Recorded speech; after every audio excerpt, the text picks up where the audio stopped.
Hello, my little learners. Today, we are going to learn the sound of k and k.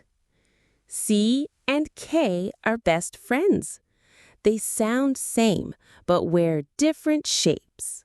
One is curved, one is kicking. Let's begin our k story.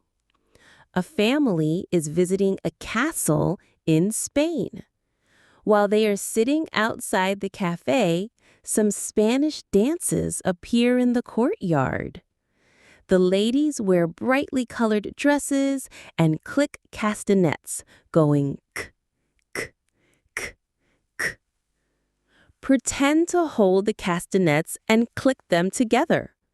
On every click, say k sound. Keep practicing. See you next time with a new sound, and don't forget to follow us for more fun phonics clicks and tricks. Bye-bye.